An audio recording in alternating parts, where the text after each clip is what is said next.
sa Diyos sa kaitaasan, kaloob sa lupa ay kapayapaan. Pinupuri ka't ipinagdarangal, sinasamba ka dahil sa dakila mong kalwalhatian. Panginoon ng Diyos sa langit, Amang makapangyarihan, Panginoon Jesucristo, na anak ng Diyos, Kordero ng Ama. Ikaw nag-aalis ng mga kasalanan ng sanlibutan.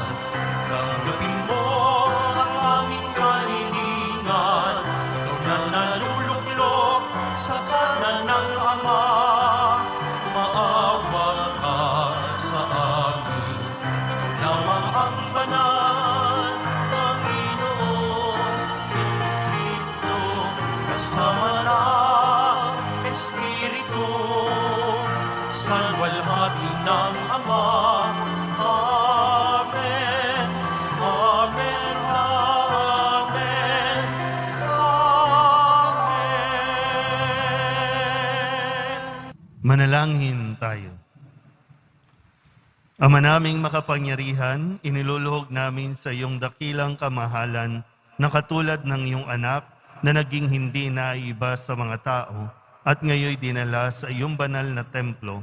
Kami rin naway maging dalisay at marapat dalhin sa banal na tahanan mo sa pagtitipong ito sa pamamagitan ni Jesucristo, ngayon at magpasawalang hanggan.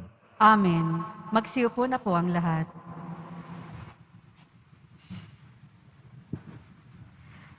Pagbasa mula sa aklat ni Propeta Malakias. Ito ang sinasabi ng Panginoong Diyos. Ipadadala ko ang aking sugo upang ihanda ang daraanan ko, at ang Panginoon na inyong hinahanap ay biglang darating sa kanyang templo. Darating ang pinakahihintay ninyong sugo at ipahahayag ang aking tipan. Ngunit sino ang makatatagal pagdating ng araw na iyon? Sino ang makahaharap pag siya'y napakita na?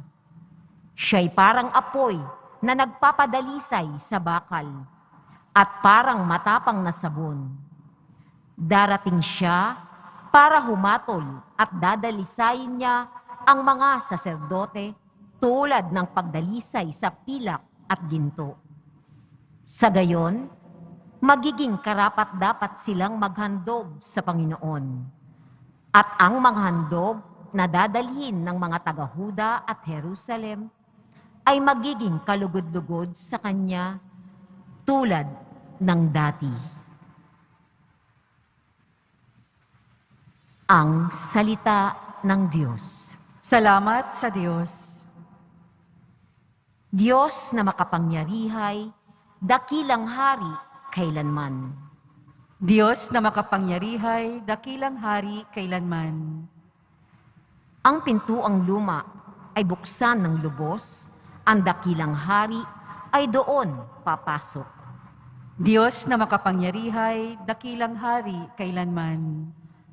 Ang dakilang haring ito ay sino ba? Siya ay ang poon, dakilang talaga.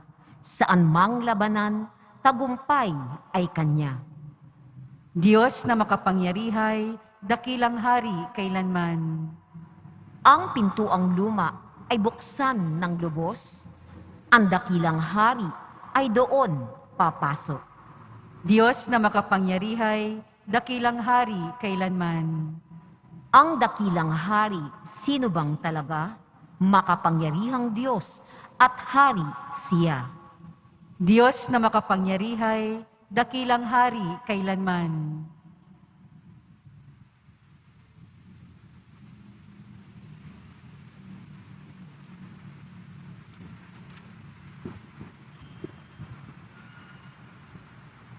Pagbasa mula sa sulat sa mga Hebreo.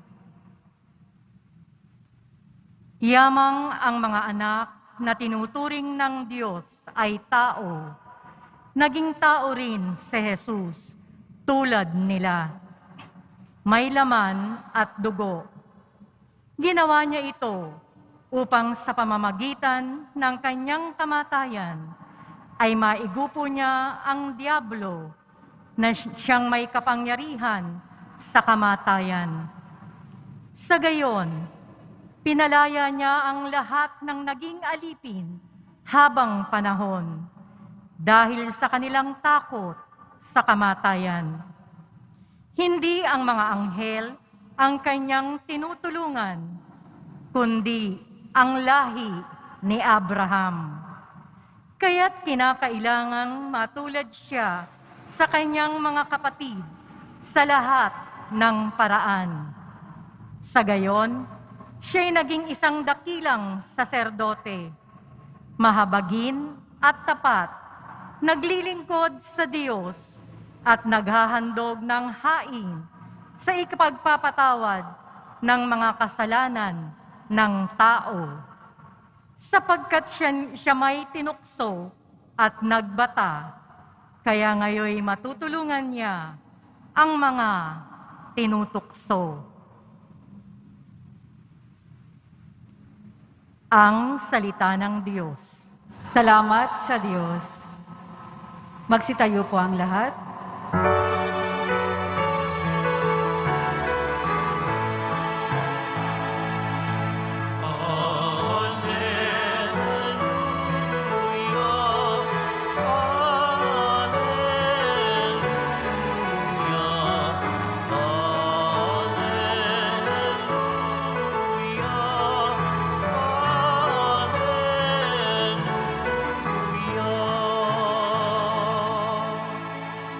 Para sa lahat ng bansa,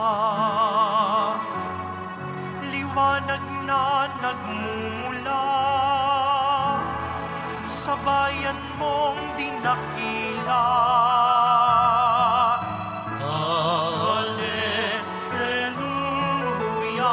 alleluia, alleluia. Sumainyo ang Panginoon. At sumaiyo rin. Ang mabuting balita ng Panginoon ayon kay San Lucas. Papuri sa iyo, Panginoon. Nang dumating ang araw ng paglilinis sa kanila ayon sa kautusan ni Moises, si Jesus ay dinala ng kanyang mga magulang sa Jerusalem upang iharap sa Panginoon. Sapagkat ayon sa kautusan, ang bawat panganay na lalaki ay nakatalaga sa Panginoon. At naghandog sila ayon sa hinihingi ng kautusan ng Panginoon. Mag-asawang bato-bato o dalawang inakay na kalapati. May isang tao noon sa Jerusalem, ang pangalay Simeon. Matapat at malapit sa Diyos ang lalaking ito at naghihintay sa katubusan ng Israel. Sumasa kanya ang Espiritu Santo na nagpahayag sa kanya na hindi siya mamamatay hanggat hindi niya nakikita ang Mesiyas na ipinangako ng Panginoon. Sa patnubay ng Espiritu, pumasok siya sa templo at nang dalhin doon ng kanyang mga magulang ang sanggol na si Jesus upang gawin ang hinihingi ng kautusan, siya'y kinalong ni Simeon. Ito'y nagpuri sa Diyos na ang wika, "Kunin mo na, Panginoon, ang iyong abang alipin ayon sa iyong pangako. Yamang nakita na ng aking mga mata ang iyong pagliligtas, na inihanda mo para sa lahat ng bansa. Liwanag itong tatanglaw sa mga hintil at magbibigay karangalan sa iyong bayang Israel." Ang mabuting balita ng Panginoon. Pinupuri ka namin, Panginoong Hesukristo. Magsiupo na po ang lahat. Isang magandang umaga po sa inyong lahat. Kaya nga dito narinig natin sa Ebanghelyo na taon-taon itong mag-asawa, no, si Jose at si Maria, ay tinupad ang kanilang tungkulin o yung pagtupad sa kautusan na ang kanilang anak, lalo pat si Jesus ay panganay na ihandog ito sa templo. So, napakagandang paalala po para sa atin. Pero nawa po, pagsumikapan natin muli na maipakilala sa mga bata kung sino sa Jesus sa pamamagitan ng pagdadala sa kanila sa simbahan. Ang mga liwanag na nagpapaalala din sa atin na tayo po ang dapat maghatid ng liwanag na ito kung talagang nakita natin si Kristo. Kaya maganda rin na paalala ito na sa bawat pagpunta po natin sa simbahan, ito po ay pakikipagtagpo ng Diyos sa tao. Dahil tinutupad at tinupad ng Panginoon ang kanyang pangako na ipapadala ang sugo, ang kanyang bugtong na anak, na siyang maglilingkod sa atin para sa ating kaligtasan. Yan ang binanggit sa unang pagbasa sa aklat ni Propeta ni Malakias at ganun din sa sulat sa ikalawang pagbasa. Pangatlong punto po na gusto kong ibato sa inyo. Kung ang Diyos laging handa makipagtagpo sa tao, ilan ba sa atin dito ang handa ng makipagtagpo sa Diyos?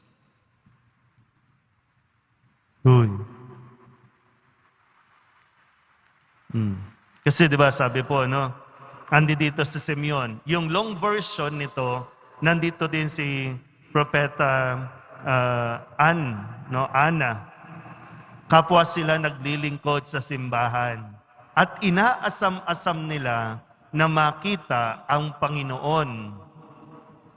At ngayon, ang dasal ni Simeon, kunin mo na, Panginoon, ang iyong lingkod.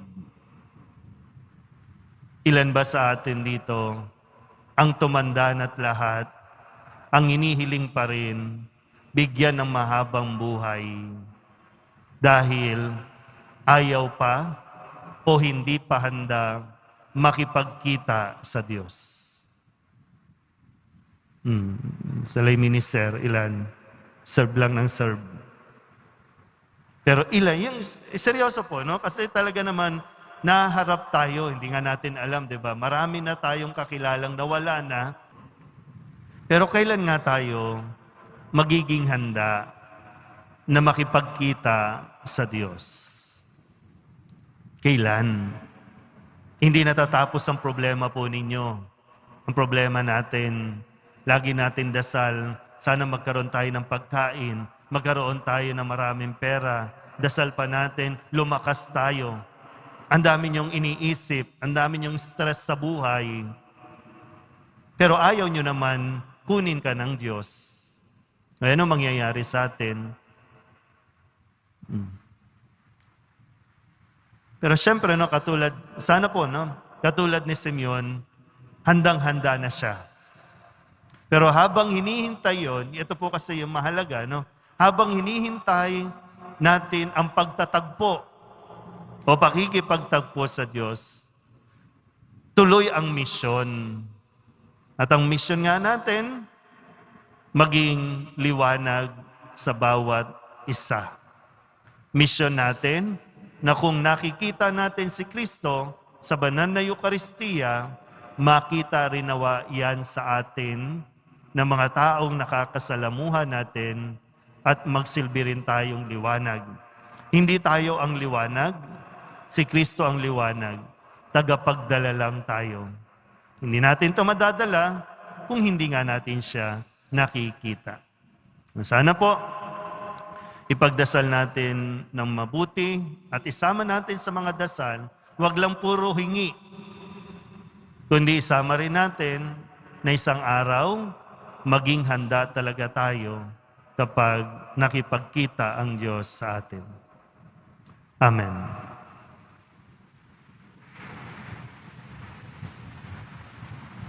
Magsitayo po ang lahat. Mga kapatid, nagniningning si Kristo bilang liwanag ng kaligtasan sa lahat ng bansa at kaluwalhatian ng kanyang bayan. Ilapit natin ang ating mga panalangin sa Ama na nag-alay ng kanyang bugtong na anak para sa atin. Ang ating pong itutugon, Panginoon, masinaga nawa kami ng iyong liwanag. Panginoon, masinaga nawa kami ng iyong liwanag. Ang simbahan sa buong mundo, naway ipakita ang tunay na mukha ni Kristo at maging tanda ng kaligtasan sa lahat. Manalangin tayo. Panginoon, masinaga nawa kami ng iyong liwanag. Ang mga may kapangyarihan, naway maglingkod sa lipunan ng may pag-aalay ng sarili, magkaroon ng tapang na magpahayag at kumilos sa ngalan ng katotohanan at katarungan at maging saksi sa pag-ibig ni Kristo. Manalangin tayo. Panginoon, masinaga nawa kami ng iyong liwanag. Tayo naway mabigyan ng sigla ng pagiging masunuri ng Birheng Maria at ni San Jose sa laging pagtupad sa mga kautusan ng simbahan. Manalangin tayo. Panginoon, masinaga nawa kami ng iyong liwanag. Sa pamamagitan ng kanilang mga sariling halimbawa, mahikayat ng mga ama at ina ang kanilang mga anak sa pagsunod kay Kristo. Manalangin tayo. Panginoon, masinaga nawa kami ng iyong liwanag. Ang mga yumaong mahal natin sa buhay, naway humayo sa kapayapaan ng Diyos at magdiwang na walang katapusan sa piling ni Maria ng lahat ng mga santo.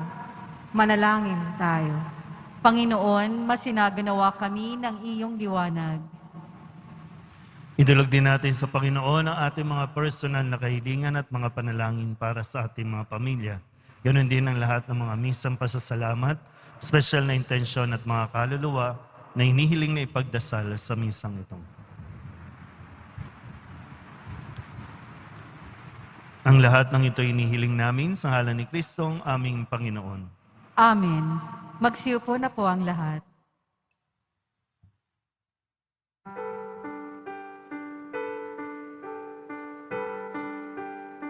Magsitayo po ang lahat.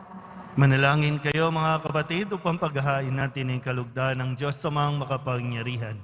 Tanggapin nawa ng Panginoon itong paghahain sa iyong mga kamay, sa kapurihan niya at karangalan, sa ating kapakinabangan at sa buong sambayanan niyang banal. Ama naming lumikha, naway maging kalugod-lugod sa iyo ang paghahaing ito ng iyong nagagalak na sambayanan. Niloob mong para sa ikabubuhay ng sanlibutan ay maihandog ang tupang maamo at walang bahid dungis, si Hesukristo na iyong anak at aming Panginoon, magpasawalang hanggan. Amen. Sumainyo ang Panginoon. At sumaiyo rin. Itaas sa Diyos ang inyong puso at diwa. Itinaas na namin sa Panginoon. Pasalamatan natin ang Panginoong ating Diyos. Marapat na siya ay pasalamatan. Ama naming makapangyarihan, tunay ngang marapat na ikaw ay aming pasalamatan. Ngayoy dinala sa iyong templo ang anak mong dati nang di iba sa iyo. Siya ang nagbibigay karangalan sa Israel na iyong bayan. Siya ang ipinahayag ng Espiritu Santo bilang liwanag na tatanglaw sa lahat ng dako. Kaya kaisa ng mga anghel na nagsisiawit ng papuri sa iyo, nang walang humpay sa kalangitan, kami nagbubunyi sa iyong kadakilaan. Banal ka, buong may kapal, banal ang iyong pangalan, banal ang iyong kaharian, langit lupa'y nagpupugay sa iyong kadakilaan, inarakilan ng lahat ang labing mong anak, na siyang nagmulat sa bulag, sa pilay ay nagpalakat, at nagiramay sa lahat. Magsiluhod po ang lahat. Ama naming banal, ikaw ang bukal ng tanang kabanalan. Kaya't sa pamamagitan ng iyong Espiritu, gawin mong banal ang kaloob na ito upang para sa aming maging katawan at dugo ng aming Panginoong Hesukristo. Bago niya pinagtis ang kusang loob na maging handog, inawakan niya ang tinapay, pinasalamatan kaniya. Pinaghati-hati ni iyon, iniabot sa kanyang mga alagad at sinabi, "Tanggapin ninyong lahat ito at kanin, ito ang aking katawan na ihahandog para sa inyo."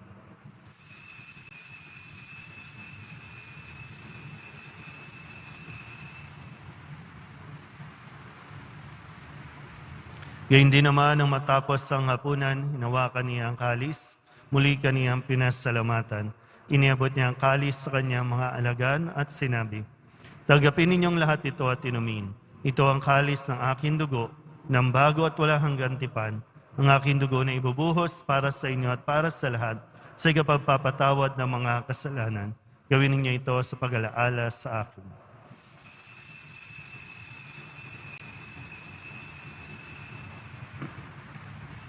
Magsitayo po ang lahat. Ipagbunyi natin ang misteryo ng pananampalataya. Si Kristo'y namatay, si Kristo'y nabuhay, si Kristo'y babalik sa wakas ng panahon. Ama, ginagawa namin ngayon ang pag-alaala sa pagkamatay at muling pagkabuhay ng iyong anak, kaya tinihaalay namin sa iyo ang tinapay na nagbibigay buhay at ang kalis na nagkakaloob ng kaligtasan. Kami nagpapasalamat dahil kami iyong minarapat na tumayo sa harap mo para maglingkod sa iyo. Isinasamo namin kami magsasalo-salo sa katawan at dugo ni Kristo ay mabuklod sa pagkakaisa sa pamamagitan ng Espiritu Santo. Ama, lingapin mo ang iyong simbahang laganap sa buong daigdig. Puspusin mo kami sa pag-ibig kay San Francisco na aming Papa at ni Jose na aming Obispo at ng Tanang Kaparian. Alalahanin mo rin ang mga kapatid naming nahimlay na may pag-asang sila'y muling mabubuhay, gayon din ang lahat ng mga pumanaw. Kawaan mo sila at patuloyin sa iyong kaliwanagan. Kawaan mo at pagindapating kaming lahat na makasalo sa iyong buhay na walang wakas. Kaysa ng mahal na Birhen Maria na Ina ng Diyos, ng kabiyak ng puso niyang San Jose, kaysa ng mga apostol at ng lahat ng mga banal na namuhay dito sa daigdig ng kalugod-lugod sa iyo, may pagdiwang nawa namin ang papupuri sa ikararangal mo sa pamamagitan ng iyong anak na aming Panginoong Hesukristo. Sa pamamagitan ni Kristo, kasama niya at sa Kanya, ang lahat ng parangal at papuri ay sa iyo, Diyos Ama, makapangyarihan, kasama ng Espiritu Santo, magpasawalang hanggan. Amen, amen, amen, amen.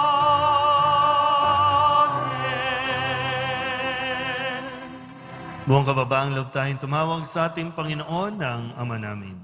Ama namin, Sumasalangit ka, sambahin ang ngalan mo, mapasa amin ang kaharian mo, sundin ang loob mo dito sa lupa para nang sa langit. Bigyan mo po kami ngayon ng aming kakanin sa araw-araw at patawarin mo kami sa aming mga sala para ng pagpapatawad namin sa nagkakasala sa amin. At huwag mo kaming ipahintulot sa tukso at iadya mo kami sa lahat ng masama. inihiling namin kaming iadya sa lahat ng masama, pagkalooban ng kapayapaan araw-araw, iligtas sa kasalanan at ilayo sa lahat ng kapahamakan, samantalang aming pinananabikan ang dakilang araw ng pagpapahayag ng tagapagligtas naming si Hesukristo. Sapagkat iyo ang kaharian at ang kapangyarihan at ang kapurihan magpakailanman. Amen. Panginoong Hesukristo, sinabi mo sa iyong mga apostol, "Kapayapaan ang iniiwan ko sa inyo, ang aking kapayapaan ang binibigay ko sa inyo. Tunghayan mo ang aming pananampalataya at huwag ang aming mga pagkakasala. Pagkalooban mo kami ng kapayapaan at pagkakaisa ayon sa iyong kalooban, kasama ng Espiritu Santo, magpasawalang hanggan." Amen. Ang kapayapaan ng Panginoon ay laging sumainyo. At sumayo rin. Magbigayan po tayo ng kapayapaan sa isa't isa.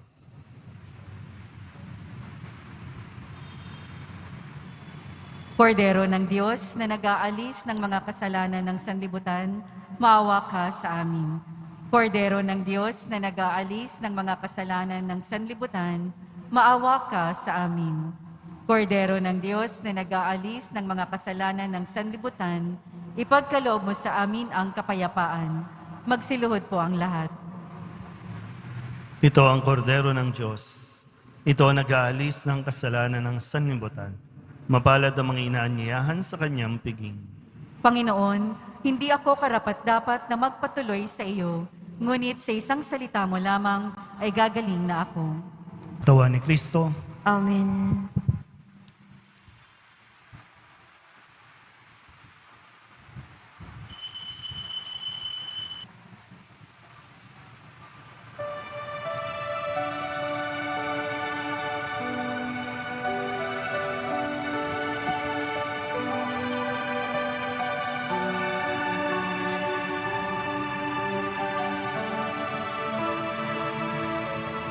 Manalangin tayo. Ama naming mapagmahal, sa pagtanggap namin ng pakikinabang, naway mapa sa aming lubusan ang iyong kagandahang loob na kinamtang ganap ni Simeon. Noong matupad ang kanyang inaasam, na huwag munang mamatay hanggang hindi nakikita ang Mesiyas. Marapatin mo ring aming makamtan ang walang maliw na buhay sa pagtahak namin sa landas ng pakikipagtagpo sa aming Panginoong Hesukristo, ngayon at magpasawalang hanggan. Amen. Jesus Nazareno, inihayag mo sa pamamagitan ng krus ang walang maliw na pag-ibig ng Diyos sa sangkatauhan. Pakinggan mo ang kahilingan ng iyong angkan na nagsusumamo sa iyo. Makamtanawa nila ang iyong katugunan at tanggapin ang kasagutan na may utang na loob na tinatanaw. Basbasan din po ninyo ang kanilang mga imahin at dasalan. Sa pamamagitan ng bendisyon na ito, naway maalala nila ang pangako nila noon sa binyag na ikaw ay kanilang iibigin at paglilingkuran bilang Panginoon magpasawalang hanggan. Amen. At pagpalain kayo ng makapangyarihang Diyos, Ama at Anak, Espiritu Santo. Amen. Mayo kayong taglay ang pag-ibig at kapayapaan ng Poong Jesus Nazareno. Salamat sa Diyos. Magandang umaga po.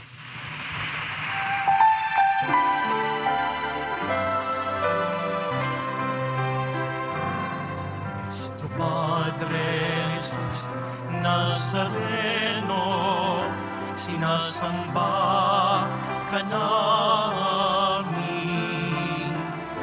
Pilipin tungo ka namin. Aral mo ang naming buhay at kaligtasan. Nuestro Padre Jesus Nazareno, iligtas mo kami sa kasalanan. Ang krus mong pinamatayan ay sagisag ng aming kaligtasan. Nuestro Padre Jesus Nazareno,